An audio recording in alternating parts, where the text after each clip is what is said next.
Olá pessoal, tudo bem com vocês? Espero que sim. Sejam muito bem-vindos à nossa aula. Muito obrigada pela presença e pela audiência de vocês. Eu sou Jaqueline Carvalho, sou professora de Conhecimentos e Atualidade. Vamos lá? Bom, gente, hoje a gente vai falar de um tema que está super em voga, um tema muito bacana, né? Que inclusive foi o tema da redação do Enem desse ano de 2022. Nós vamos falar um pouquinho sobre os povos tradicionais, que foi o tema que o INEP escolheu esse ano para que os nossos estudantes, né, pudessem aí falar um pouquinho nas suas redações. Bom, e quem são esses povos tradicionais que o INEP trouxe para a gente, né? Bom, gente, aqui esses povos, a gente tem os indígenas, a gente tem os quilombolas, enfim, é uma série de povos que permanecem diariamente com a sua cultura. Esses são os povos tradicionais. E aí, exatamente o que o Enem solicitou dos nossos estudantes, né? Desafios, né? Sobre os desafios para valorizar as comunidades e os povos tradicionais. Bom, então os povos tradicionais, gente, são grupos que possuem uma cultura própria e que a utiliza no seu dia a dia. Então, por exemplo, é aquele indígena que vai conservar suas tradições, né? É aquele indígena que mora lá na tribo, que conserva suas festas tradicionais, a sua religião, seu modo de vida. É o quilombola, né? Que está ali dentro da área que era um quilombo remanescente, que vai exercer ali a sua agricultura e que vai manter viva as tradições culturais dos seus ancestrais. Então esses são os povos. A gente ainda tem os ribeirinhos, né, em determinadas localidades do país, as castanheiras também que vão trabalhar com a coleta, né, das castanhas. O Brasil tem uma infinidade de povos tradicionais. Então são todas essas pessoas, esses grupos que resgatam, que revivem e que conservam as suas tradições, certo? Então, olha só, possuem formas de organização social que ocupam e usam territórios e recursos naturais como condição para sua reprodução cultural, certo? Aqui a gente tem alguns exemplos desses povos tradicionais. O Brasil tem uma gama enorme desses povos, dessas comunidades, né? Então eu trouxe aqui para vocês para a gente conhecer algumas delas. Os indígenas, os quilombolas, os ribeirinhos, os pomeranos, né? E os povos de matriz africana, certo? Esses são aí alguns, né, dos nossos povos tradicionais do país, né? E a gente às vezes, né, tem a oportunidade de vê-los, né, nas suas festas tradicionais, nas suas celebrações, né? É muito interessante. Bom, esses povos, atualmente, eles têm, então, já, né, desde 2007, uma proteção legal. Além de todas aquelas proteções que a nossa Constituição Federal e que todas as nossas leis esparsas garantem a nós, brasileiros e estrangeiros, residentes sobre o solo nacional, a gente tem, né, uma legislação específica para essas comunidades tradicionais, certo? Então, o que fala aí? Então, pelo Decreto 6.040 de 2007, tem como objetivo promover o desenvolvimento sustentável dos povos e comunidades tradicionais, fortalecendo e garantindo seus direitos territoriais, sociais, ambientais, econômicos e culturais. O que isso quer dizer, gente? Isso quer dizer o seguinte, que esses povos, eles são garantidos um território, muitas vezes esse território é demarcado pelo próprio governo, o governo cede a essa comunidade determinado lugar, determinado território, e ali deve ser assegurado a ele o direito, né, de promover a sua cultura, de promover atividades econômicas e culturais e atividades para a sua própria sobrevivência, como, por exemplo, agricultura, pecuária, extrativismo, né, mineral ou vegetal. Então, desde que isso seja feito com sustentabilidade. Então, o governo deve promover essas ações, né? O governo deve criar mecanismo para que órgãos sejam elaborados, para que projetos sejam elaborados, para que essas comunidades possam ter uma vida digna, preservando toda essa cultura. Vamos pegar um exemplo aqui, a FUNAI, que é a Fundação Nacional do Índio, né? A FUNAI, gente, ela tem como objetivo garantir todas essas premissas aqui que estão no Decreto 6.040 para os nossos indígenas. né? Cuidar da demarcação das terras, cuidar para que eles explorem a sua cultura, cuidar para que nenhuma outra pessoa explore financeiramente, né? Economicamente aqueles indígenas, né? E assim a gente deveria ter para todos os nossos povos tradicionais. Infelizmente, ainda não é essa a realidade que a gente tem no Brasil.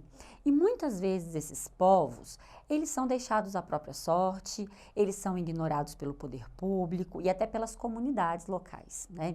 Então, muitas vezes a gente vê, por exemplo, problemas sérios com os indígenas, aonde barragens, né, para a construção de hidroelétricas acabam pegando parte de terras indígenas, aonde a gente vê, por exemplo, barragens acabarem com rios, aonde essas comunidades ribeirinhas pescam, né?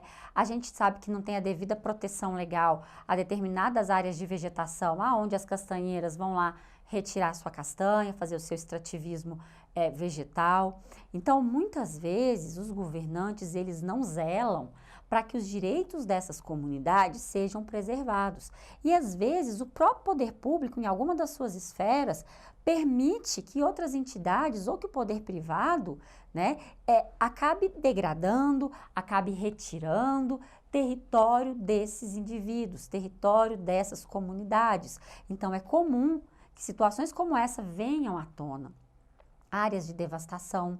Às vezes, os governos fecham os olhos para áreas que estão sendo devastadas em terras indígenas, em terras ribeirinhas, as matas ciliares, em comunidades quilombolas, ou mesmo, às vezes, pessoas de má fé, né, pessoas da sociedade civil de má fé, que usam, né, do seu conhecimento para poder prejudicar essas comunidades e obter algum lucro econômico com isso. Então, é muito triste a essas questões. A lei, ela existe, mas muitas vezes ela não é gerida, ela não é efetivada para essas comunidades. E muito a gente tem perdido do ponto de vista cultural, né, dentro do nosso país. É uma realidade muito dura que o país enfrenta, né? Então, a gente aqui, então, olha, o decreto ainda cita, né, o dever do respeito e a valorização à entidade dos povos, suas formas de organização e suas instituições. Os povos e comunidades tradicionais enquadram-se todas as dimensões dos direitos. O que é isso? Eles se enquadram na dignidade da pessoa humana, então ele tem que ter respeito à vida, respeito à cultura, respeito ao meio ambiente equilibrado, né? Respeito a que ninguém vá cometer algum atentado, que ninguém vai extorquir, vai usar de má fé contra esses indivíduos que muitas vezes, né, não têm o conhecimento legal, não têm o conhecimento da sociedade civil para executar ali as suas atividades e acabam sendo usados, né, pela sociedade em geral, enfim, por algumas pessoas aí que querem tirar proveito dessa comunidade. Então, o Brasil ainda tem muito que crescer. Esse tema da redação do Enem, ele é muito importante porque ele traz esse debate para os nossos jovens, né? Ele traz o debate para que vocês, jovens, consigam pensar nessas comunidades, pensar em propor medidas e ajudar a cuidar, né?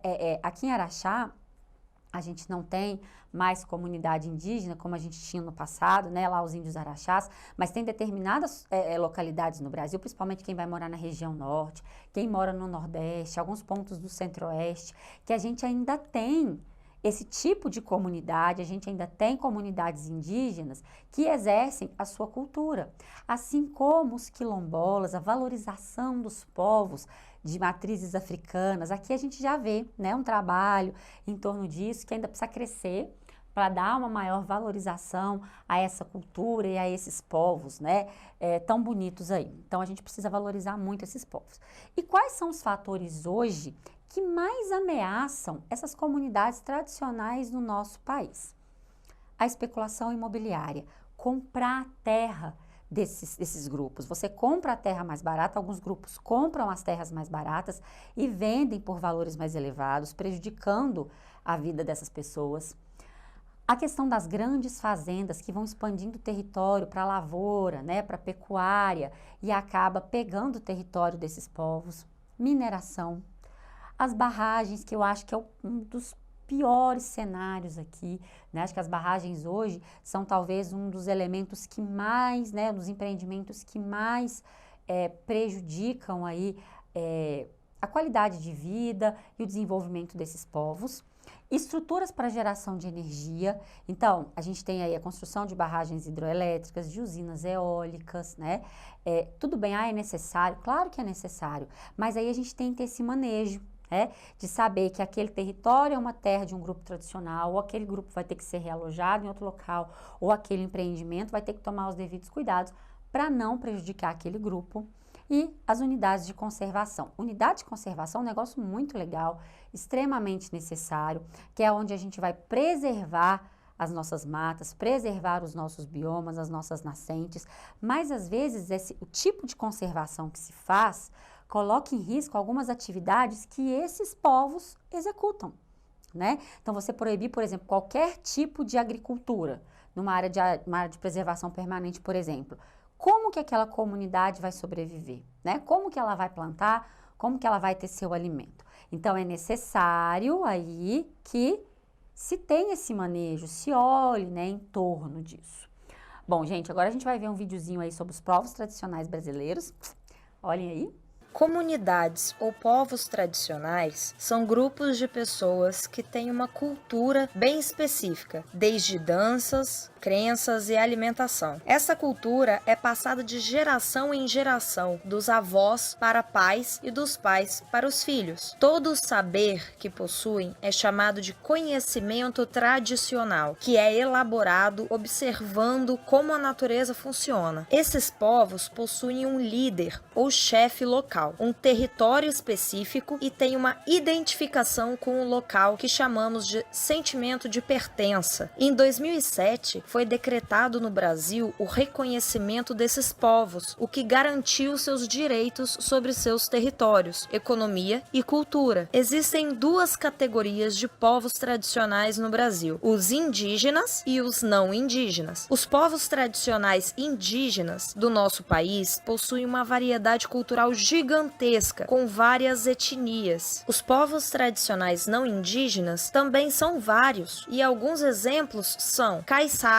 formado pela miscigenação entre indígenas, colonizadores europeus e africanos escravizados. Vivem no litoral dos estados do Rio de Janeiro, São Paulo, Paraná e norte de Santa Catarina. A forma de vida é baseada na pesca, artesanato e agricultura tradicional. Caipiras vivem em sítios, principalmente do sudeste e centro-oeste do país. Realizam agricultura e pecuária em pequena escala. Quilombolas são descendentes direto dos africanos escravizados. Também vivem da agricultura tradicional e possuem crenças religiosas vindas de religiões africanas. Ribeirinhos, encontrados principalmente na região norte do país, vivem da pesca artesanal e suas casas são chamadas de palafitas, resistentes às cheias e secas dos rios. Pescadores artesanais dependem da pesca artesanal tanto de rios, lagoas e mar. Habitam todo o território do Brasil. Existem vários povos tradicionais pelo mundo. Estas pessoas vivem de modo simples e respeitam a natureza. Vamos aprender com eles.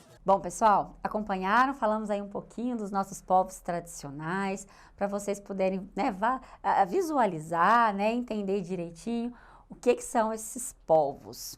Bom, gente, então na aulinha de hoje eu trouxe aí o tema da redação desse ano do Enem, que é sempre um tema debatido, um tema para ser pensado, e esse ano eu trouxe um tema extremamente relevante, extremamente interessante, que é as nossas comunidades tradicionais do nosso país. Bom, gente, bons estudos para vocês, um bom dia ou uma boa noite, independente do horário que você está assistindo essa aula. É um prazer tê-los aqui sempre. Aguardo vocês na próxima aula. Um beijão!